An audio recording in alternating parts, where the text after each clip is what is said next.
This is Brother Barnes, and let's talk about sig figs for just a minute. I probably place more importance on sig figs than some do, but let's roll with this. This number here, 0.01, how many sig figs does it have? You can say this out loud. What about this one, 0.010?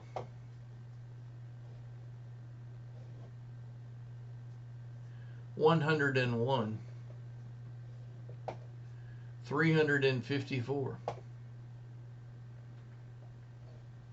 Before I leave this video, I would just like to quickly explain why. This is considered a leading zero, and leading zeros are not significant, so the whole number is the only one considered. This is a leading zero, that's not considered significant, but this is a trailing zero associated with a decimal, so the whole number and the trailing zero count for a total of 2. Zeros sandwiched between non-zero digits are significant for a total of 3, and all non-zero digits are significant for a total of 3.